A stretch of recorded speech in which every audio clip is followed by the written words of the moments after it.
Okay, we're live. Good evening, everyone. I'd like to call the study session of the University City Council to order on September 12th, 2022 at 5:30 p.m. Mr. Rose or any members of council, do you have changes to the regular agenda? Mayor, I have one change that I would recommend. I would like to move from the consent agenda, item J1, and have that as item K2 on the city manager's report. Any other changes? Hearing none. Mr. Rose. Honorable Mayor and council members, this item asks that you receive a presentation on the need to separate fire and police dispatch services and how service delivery for public safety will be improved with that separation. Tonight, I have with us Chief Henson, who will be presenting the information on this item. Chief Henson. Thank you, and thank you all for giving me the time and consideration to hear this. Just up front, I want to start by saying in no way is this a dig at our dispatch that we have now, but just it's to show just basically how much how overwhelming it is for them to keep up with our police and fire call volume and maintain the standards that give our citizens the best option for dispatching. So, I'm sorry. Okay, we'll start with the slide if you want to, Mike. All right, so this is a request to improve our dispatching.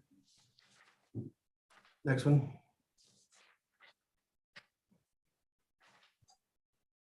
All right, so our current system, the current dispatch is service provided by the police department with police dispatchers serving a secondary role as the fire dispatchers. You know, there are no emergency medical certified dispatchers in the University City Police Department, and we have no dedicated fire dispatchers on duty. Like anything else in police and fire, while there are similarities, there are differences that have needs that need to be met. So there's no dedicated fire dispatcher on duty, and the focus is mainly on the police dispatching, and it's supervised by the police command staff. And it has a computer aided system that is a dispatch system that is oriented to police use. Our current CAD system is a 22-year-old system, and it doesn't meet the modern standards of the fire and EMS service, which means it currently doesn't meet the NFPA 1221 compliance standards. In doing that, it leaves us open to losing a lot of points on ISO because ISO also rates us on these same values. So changes of the fire dispatch that we're looking for is just to go to the modern best practices, which is emergency medical dispatchers with a modern CAD system and a vehicle location system for each of the fire apparatus. It also allows intercommunication with mutual aid partners, which is a CAD to CAD system that is currently in the process of being implemented countywide. Communication and data available in fire units on each incident would be real time of the incident live feeds throughout the updates throughout the incident. It also gives us compatibility with the county funded fire station reporting system through US Digital. What that is the county has approved money to put digital dispatching systems in all the firehouses in St. Louis County. They also put the money forth to put the dispatch transmitter in each of the 4 PSAPs that are located in St. Louis County. The problem is that University City's 22-year-old system is not compatible with the modern dispatch system, so they're not going to install this system into to our PSAP here in University City. So it also gives us GIS data and ability to route the closest unit to the life threats of serious incidents. Okay, so what we're looking for is to update to emergency medical dispatching, which as most of you know, this is a dispatch to where there's a call taker And then there's a dispatcher. They sit side by side. The call taker is talking to the person on the other end of the line, and they're able to not only triage the call, but give treatment instructions through the telephone while the dispatcher who's sitting beside him is putting the call out. So as the call goes out, they're talking to them, giving them instructions. The other dispatcher is hearing this and putting the notes in the system so that when our people get there, they already know what the problem is and what the treatment is so far, which gives the paramedics the best practice and most up-to-date information when they get there so they don't have to reevaluate and re-ask a lot of questions. Currently, the U-City dispatch does not provide that information as they're not EMD certified. This is a short video on what an EMD situation looks like.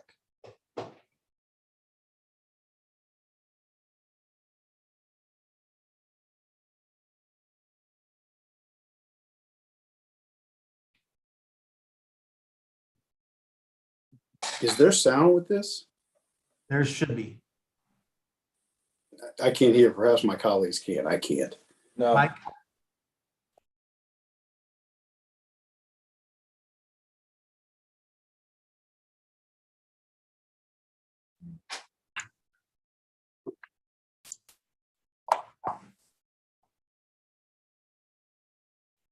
no. Hmm.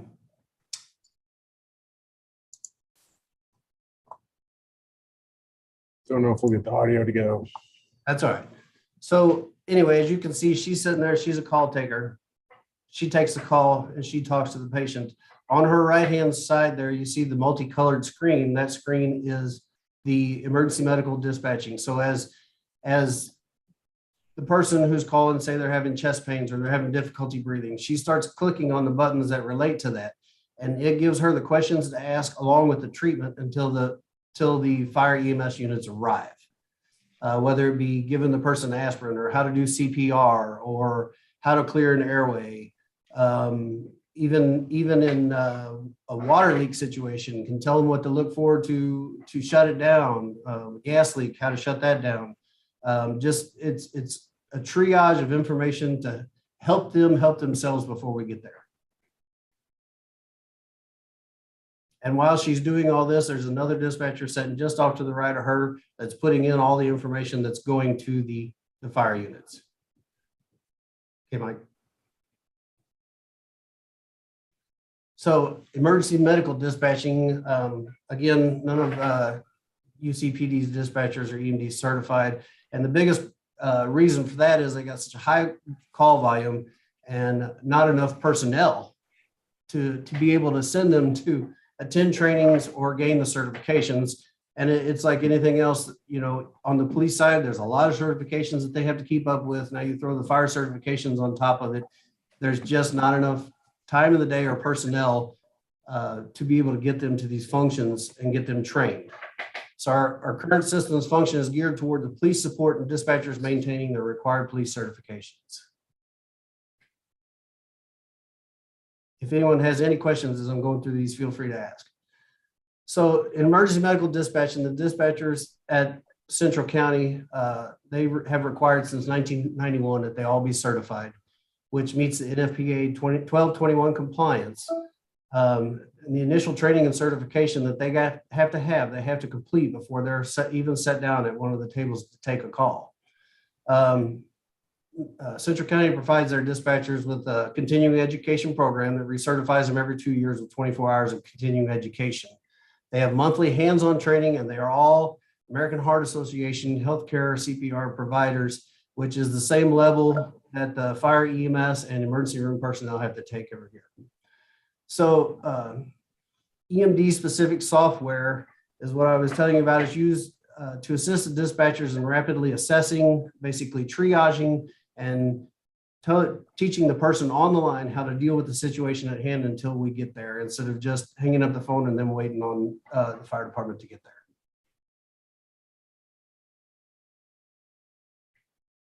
So our current CAD system, as I said, is 22 years old, and it hasn't had a significant improvement or innovation in the last 12 years. The current system uses a card format, which basically is we give them who we want on the calls and they put it into the system. So when they say a call in a certain area, these trucks pop up. Now, if these trucks are not available because they're on other runs, it doesn't fill in them. They have to go to the next card and find the next trucks available. That's what a card format system is. So it also doesn't give you the location of the fire apparatus, so it doesn't send the closest unit. The system has no live backup or redundancy. So when the current system goes down, the dispatchers have to use pen and paper and telephones to make the calls. So the current CAD system, so it lacks the capability to redirect the closest units to a live threat, or to track units that are responding to an incident, or to relay information gained after the initial response. One of the things that this new system does is it tracks units going to a call, and it will redirect them.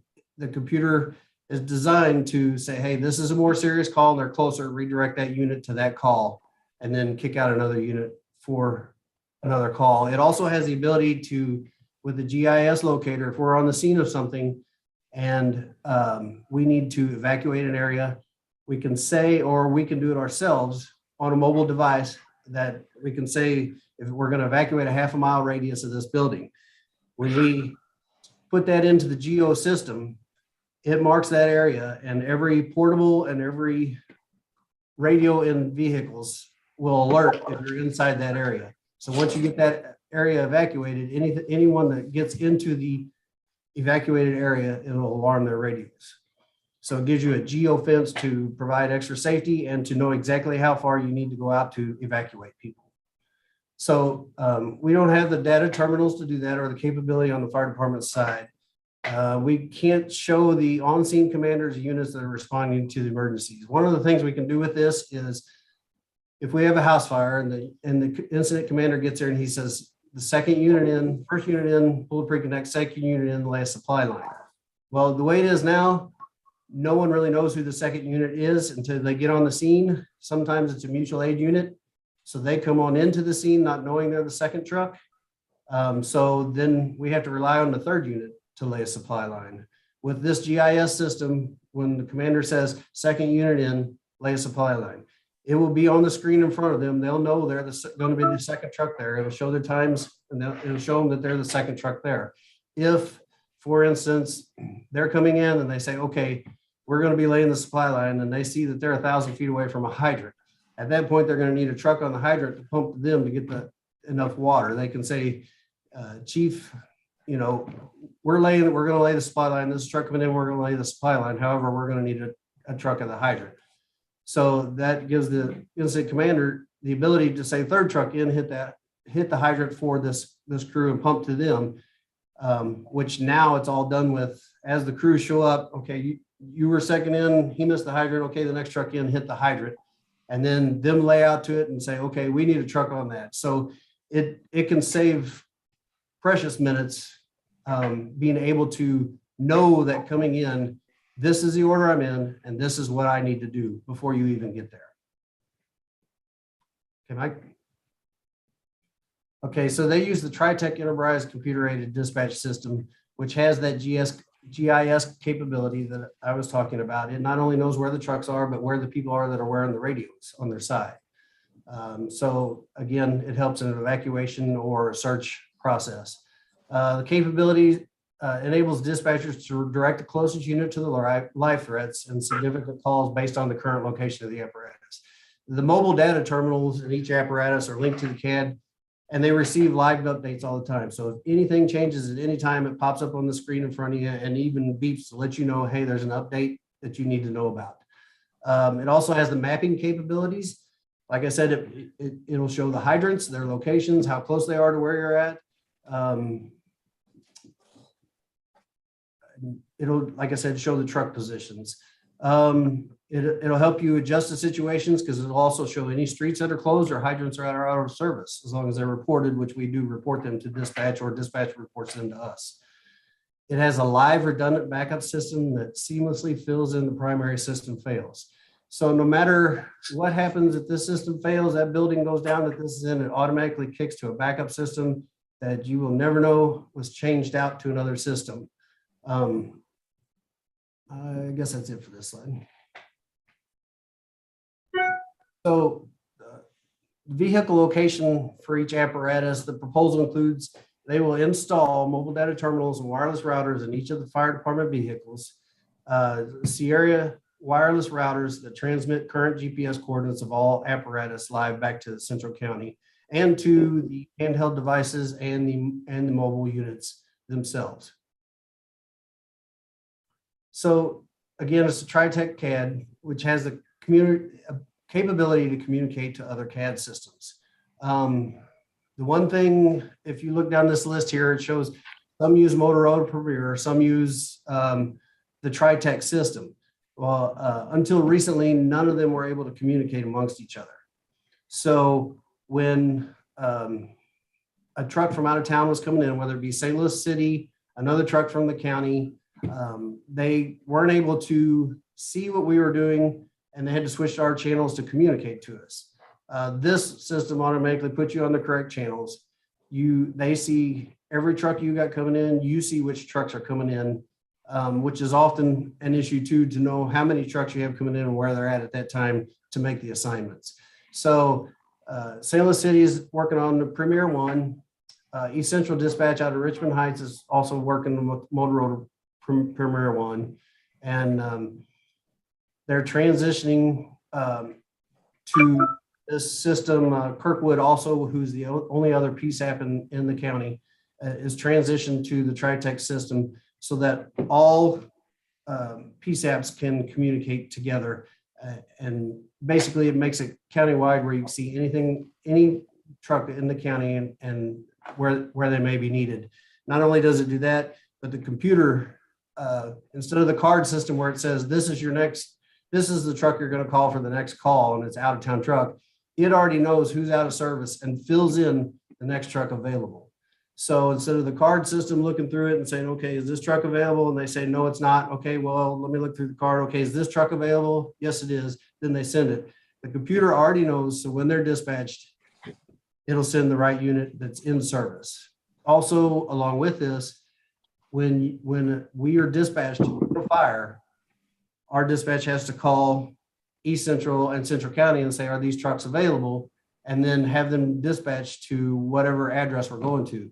This system cross communicates with the other CAD systems and says, hey, U City's got this call and they need these trucks, and they are automatically toned down at the exact same time we are. So that the mutual aid trucks, instead of having that extra 2 to 3 minute delay of having to call and see if they're available and getting them on the way, they are automatically dispatched and have that extra 2 or 3 minute jump on what they normally would. So mobile data terminals connected to Central County allow responding units to see the information coming into the dispatchers. Again, every update is live. Everyone who's going to that call and every chief officer will have the ability to see what every conversation is dealing with this incident. It's what care is being instructed to the callers, the patient history, information that should not be transmitted over the radio, like location of hidden keys, door codes, phone numbers, patient information can be relayed through the computers, which are private and secure. Specific information about properties within the city can also be set in the computer, like our plans of our large buildings can be put in there. It's just a push of a button on their screen that shows them the building before they even get there. So if I tell them to hit the high-rise connection on the back of the building, they can pull that up. It'll show them exactly where it's at, and they know exactly where to go when they get there, instead of having to come ask and say, okay, where's this at? And where's my hydrant I'm going to? They'll know all of this ahead of time. Units, you can place yourself en route and on the scene by just the push of a button, ensuring that there's no mistake, that no one's heard you go en route or on the scene, so the times are accurate. With accurate times brings us more into compliance and a more reliable system to ensure grants remain within reach of the city for the fire department. So this is a kind of an idea of what you see when this is actually a mobile one off the cell phone of the commanding officer. He can see where the call is, what truck's going on the call, where the truck is located at. He can tell you the speed of the vehicle, the direction they're going, shows when they responded, what they're responding to, and it's broke down and shows each step and each question that's been asked by the dispatcher. So this is just kind of an overview of what you see as the incident commander or even the battalion chief who just needs to know where his trucks are at the time. He can tell you exactly where they're at and what they're doing. So again, with the system of being able to, the computer is able to decide what calls by the information that's put in are more serious than other calls. So if somebody has a knee injury and an ambulance is responding to that and a chest pain comes in, and the computer will automatically tell the dispatcher, redispatch that truck to this location and send another truck to that location because they're right there. They can handle the chest pain. So the CAD will prompt the closest unit to respond and be redirected to the life threat or significant call. I'm sure we're probably going to have the same problem with that little speaker there. If Mike clicks on that to hear that we had with the video, maybe. Mike, can you click on that speaker?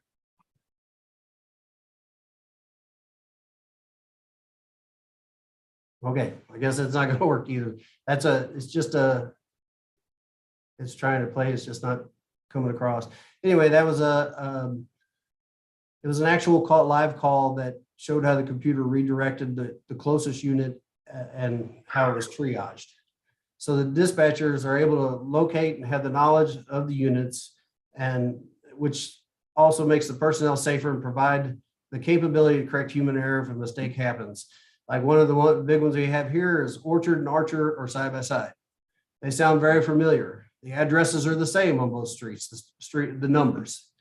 So oftentimes they may think they're going to Orchard and it's Archer. This system, if they pass the street, it'll automatically beep and alert and flash red. This is your address. You're going to the wrong location. So it's just an extra step in ensuring that the trucks get there in a timely manner.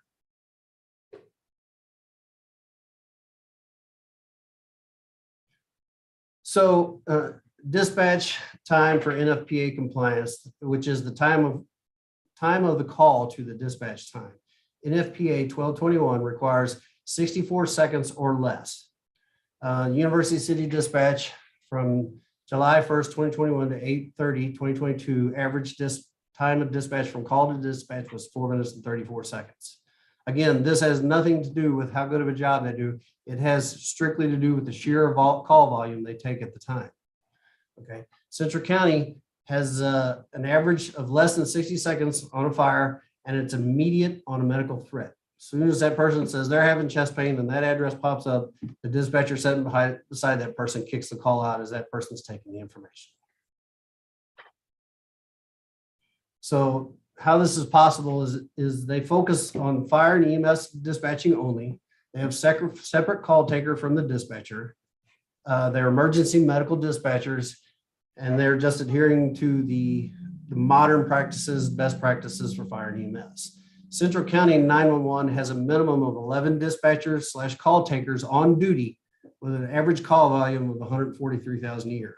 The University City has 3 dispatchers on duty most of the time with a call volume of 102,000 a year. So you can see the difference in the number of personnel and the number of calls taken. The number of calls taken is not that big of a gap compared to the personnel.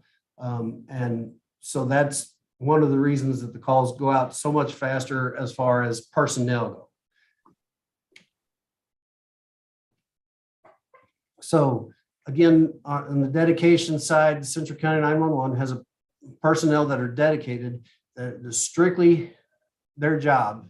The mobile data and router installer and maintenance, there's a department that's responsible for that. Network infrastructure maintenance and planning, there's a person that's responsible for that. The GIS mapping personnel, that's their job. So every one of these, they got a trainer, that's their job. Maintenance of the channel and communications with its members for integration of department information has a department that's their job. So you can see there's 5 or 6 jobs listed there that these people are just dedicated to that specific task, which also, it enables them to give 24/7 IT service on any issues you may have.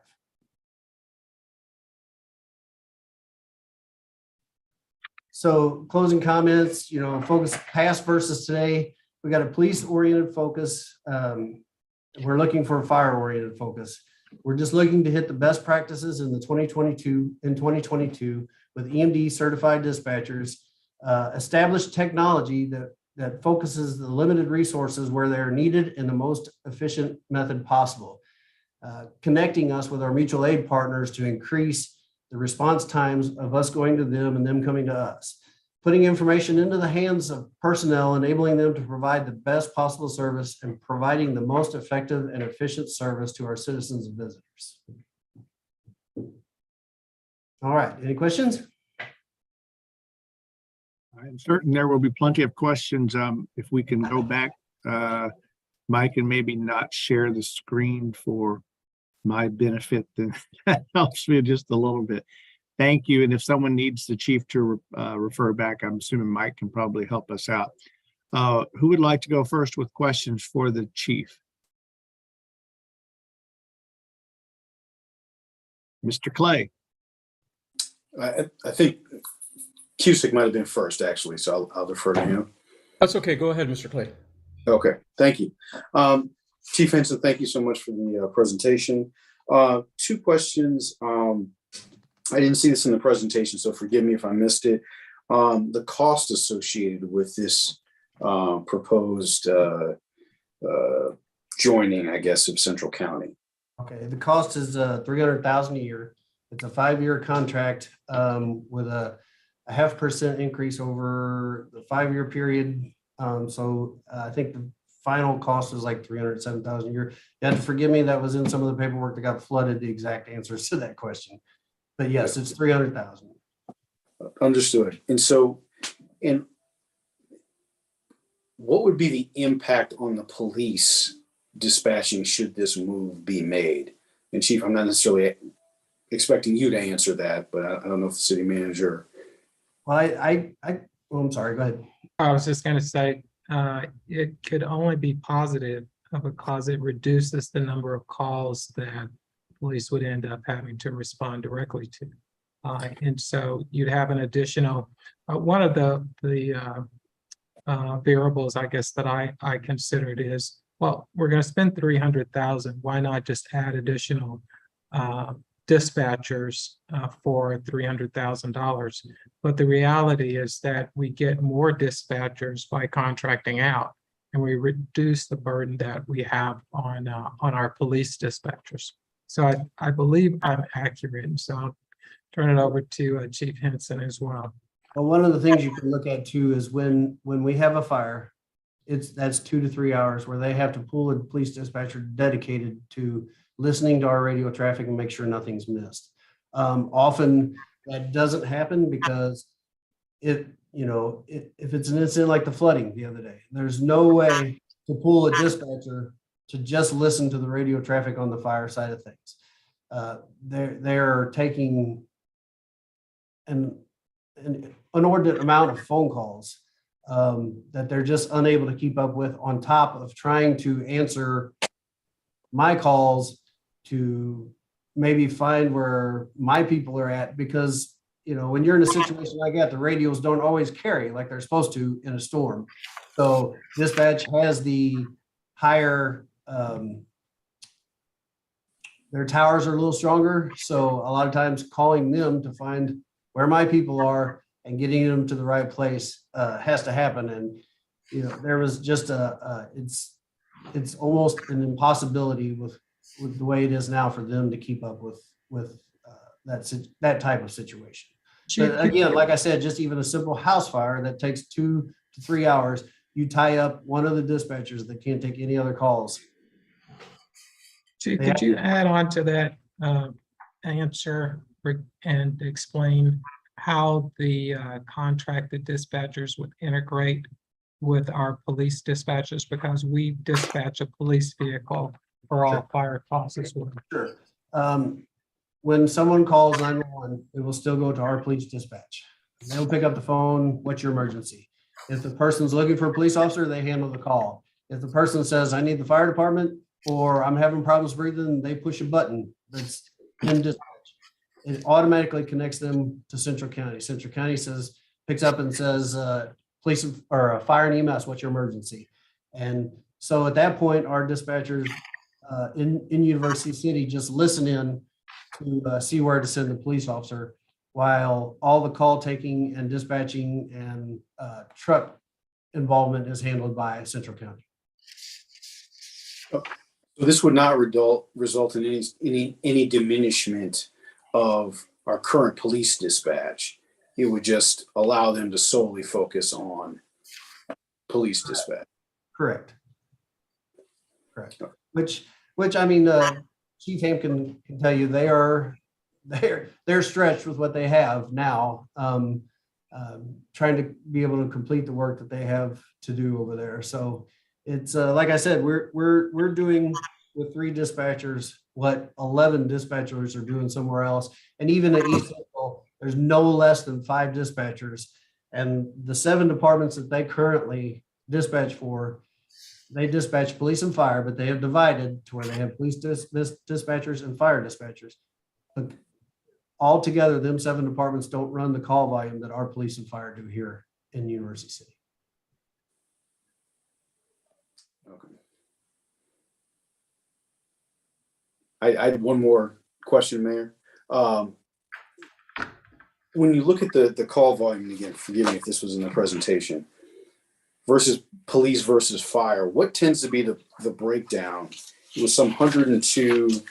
You're looking at 90,000, probably around 90,000 of them are police calls. Okay. All right. Thank you. Yeah, the large majority, 90% are the police calls. Let's just put it that way.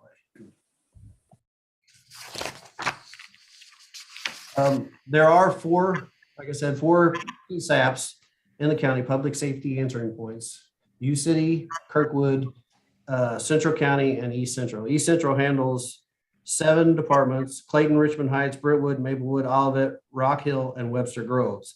And again, they've recently, there used to be 1 dispatch agency, and they recently decided that it's best to split the police and fire.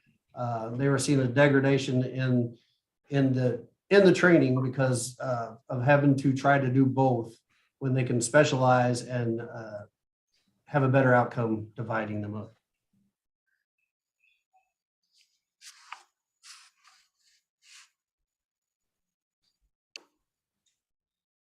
Houston, are you? Mr. Hales? Well, Tim, did your question get covered by Stacy? No, sir, it did not. Please. I'm sorry, Mayor, you're breaking up. What was that? Please ask your question. Thank you. Chief, I have several questions. You had explained that the communities that we have mutual aid with, some of them are using the same system or similar system. How many of the communities that we have mutual aid are using this system or a similar system so that these can be networked together? All of them? Yes. Okay, good. So when this, are they all joining into the system now, or are they currently on the system? All the ones that are with Central County are in the system now. That's 32 of the 43 departments, districts and departments, I should say. Okay, so That's 32 of the 43. The other 7 or 7 others are with East Central Dispatch, who are currently in the process of putting this in place. The other 3 are at Kirkwood Dispatch, which is Kirkwood, Glendale, and De Pere. Kirkwood dispatches for them, and they have the Tritech system. okay, and then so when these other communities join the system, you showed the how many staffers that they have and how many calls they're handling. Do they have plans to increase the amount of staff to increase the amount of calls that may be coming in? Central County, yes, which is where we're looking to go. They would increase their staffing, I think, by 2 personnel. Okay, and then I believe you stated this, but I want to be sure. When the call taker first gets on the phone with the caller, they are trying to triage the situation, but at the same time, by asking a series of questions so that they can help the caller immediately. But you said that immediately someone else is listening in and is dispatching that call? That's correct. They have a call taker and a dispatcher that sit side by side. And so as the call taker is taking the call and giving instructions, the dispatcher is toning out the call and letting the crews know what instructions are being given. Okay, good.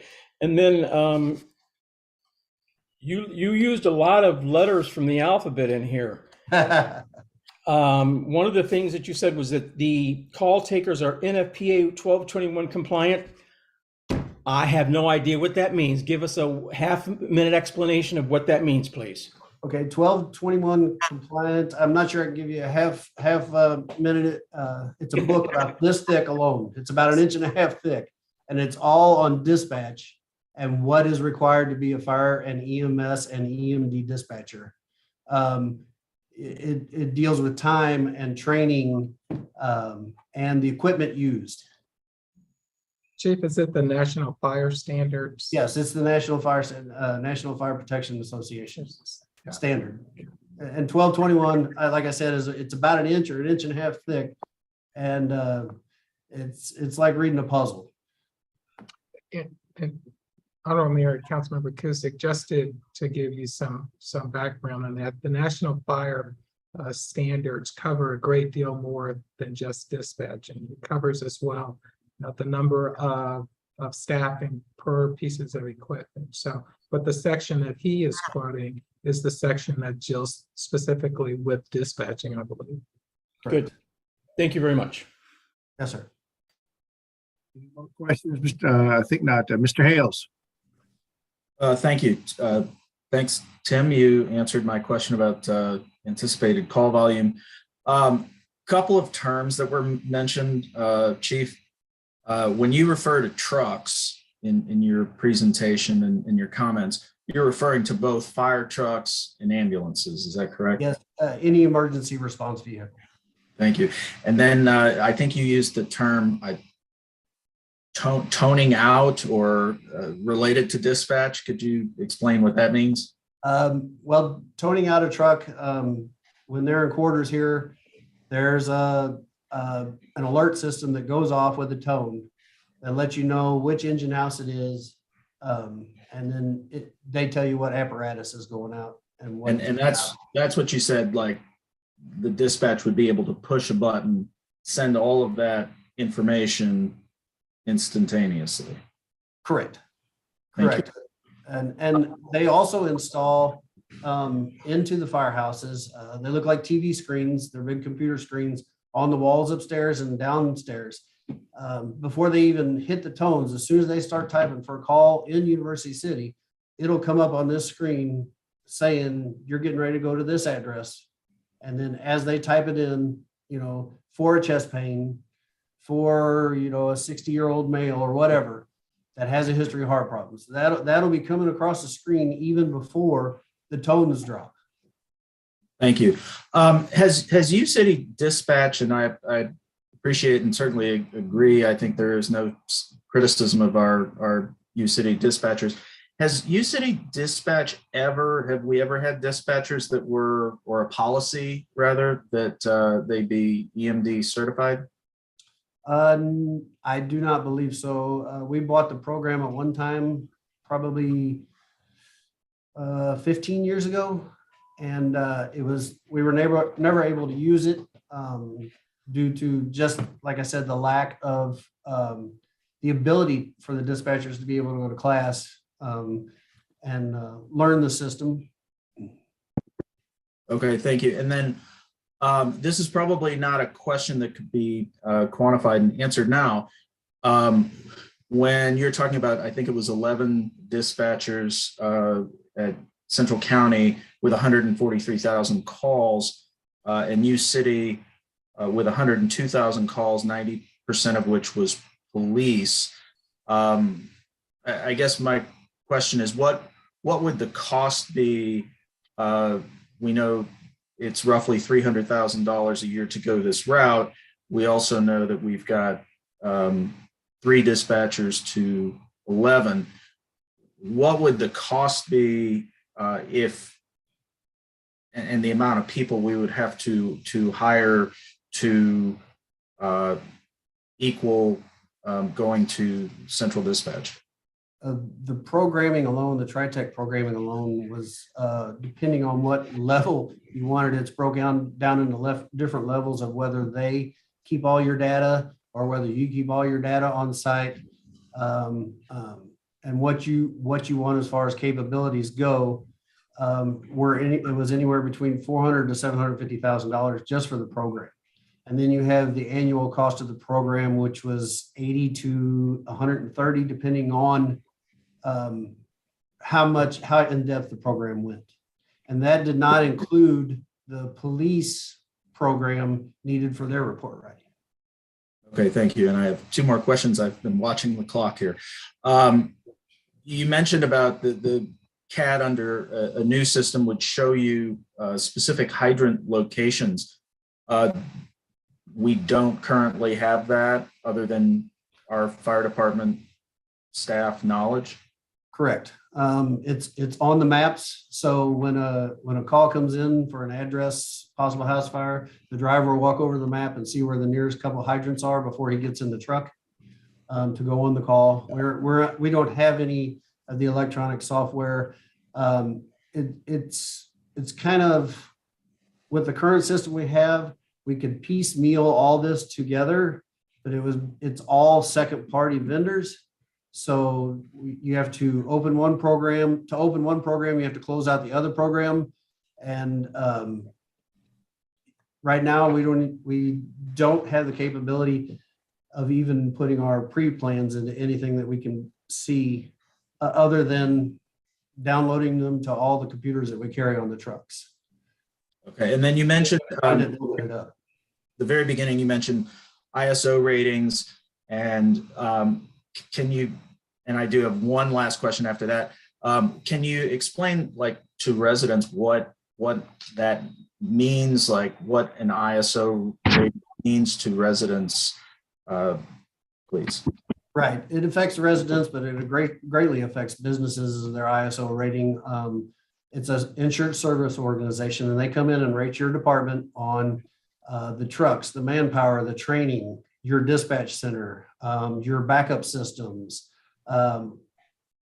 your fire hydrant systems. And in doing all that, they give you a rating basically from anywhere from 1 to 100. And depending on how many of these categories you fit, your ratings range from a 9 down to a 1 being the best. Right now we're sitting at a 3. We were 1 away from going to a 4, and we're only 9 away from going to a 2.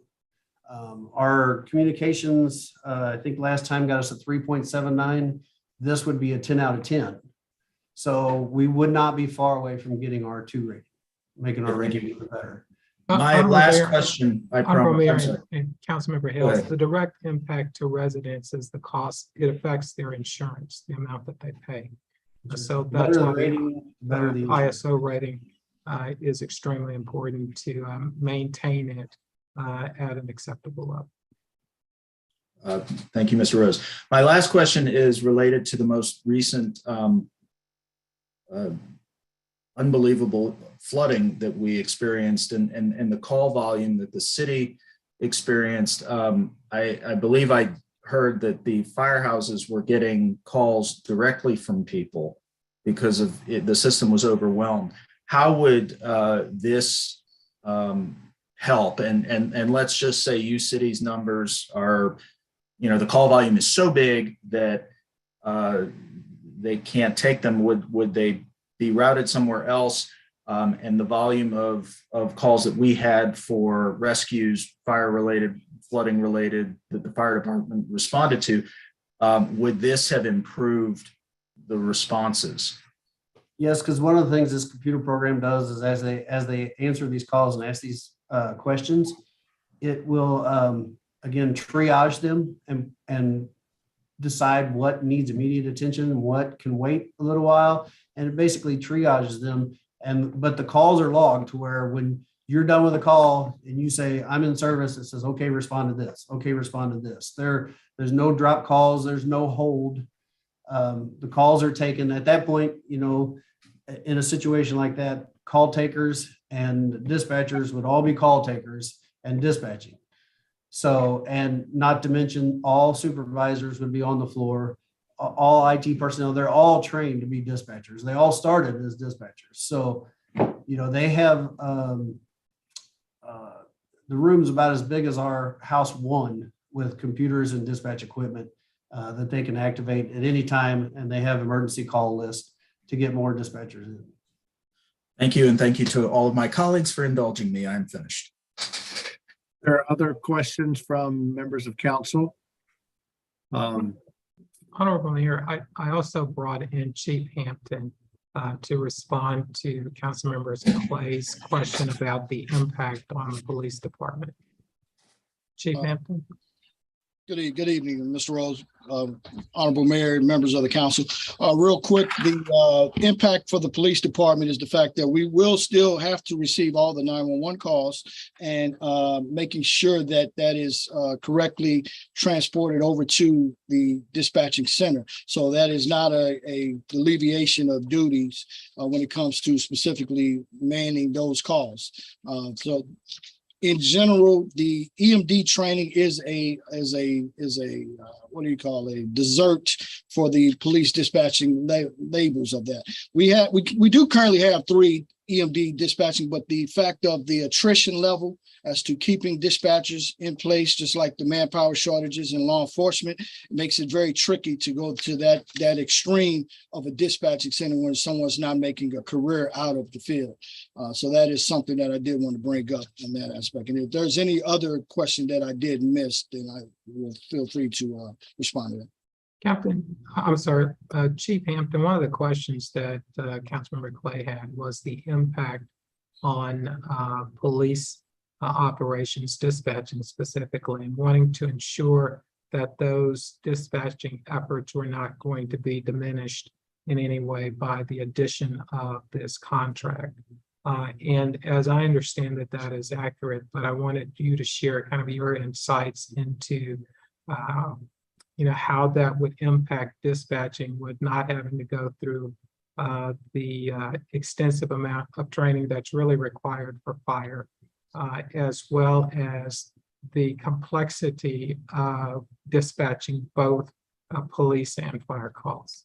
Yes, I would say the impact is definitely more delicate of a situation when we're responding to EMS calls, specifically the dispatching of that, the attaining of the information, as well as the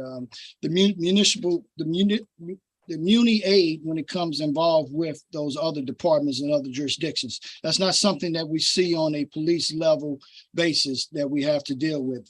Code 1000s or mutual contracts with other jurisdictions are already in place through the SLAP, through the chiefs associations, and through the through our accreditation process. So that is something that that would not diminish policing dispatching at this time.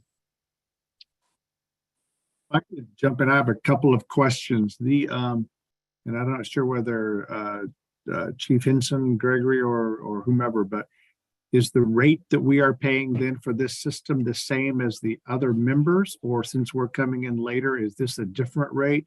Is this more of a co-op situation with everybody? Or how does this expense item break out? Yeah, I'll defer to Chief Hanson, who probably has a better understanding of how their rates are structured. Yeah, it's a percentage based on call volume and real estate. Also, your real estate taxes and your call volume and the size of your city. However, it is a co-op. All departments pay into it that are dispatched by them. The actual dispatch agency is owned by 5 fire districts who started this as when they saw the need for it to flourish, because again, they realized that police and fire were so different, and it wasn't as cohesive cohesive as a situation as they thought it could be. So they broke off and started this dispatch agency strictly for themselves, and they saw how efficient it was, and it just kind of grew from there. But we are all paying the same rate per call. Correct. Okay. And then I assume we must be one of the larger participants once we join. I'm sorry, you're cutting in and out. We would be one of the larger participants once we joined, yes, based upon the volume that we have, is what I understand. Is Yes. that accurate, Chief? Correct. But the jurisdictions that initially started this do pay a larger portion, as they are the owners of the dispatch agency. There's I'm trying to think again. I'm sorry, some of this paperwork got lost in the flood, but there's some of them that are paying upwards of $1 million a year for this. So, but that's the owner agencies. They're getting something back then. Well, there's no, I don't know. I don't really know what they get back out of it, other than they are the main voting block. We have a say in what's going on, but they are the main voting block as to how things run. But as far as how our calls are put out, we decide as a department, how we want our calls put out and what trucks are going to go on what calls, as far as how many and the such. We don't follow a template that they just put out there. You decide what your department does and how it does it. Okay. I apologize if you cannot hear me. My next question is, it seems to me then that we are expending $300,000 then a year, and there are no cost savings on the other side. We're keeping the same amount of personnel. Am I correct? That's correct. So this is what we would call a new budgeted item, if you will, for enhanced service, but with there's no debit and credit equality here. No, the only added benefit is the reduction of the response times, which are as you know, extremely important. Well, one of the other things too is they provide all the equipment and all the computers and all the communication equipment that comes out of their budget instead of ours every year.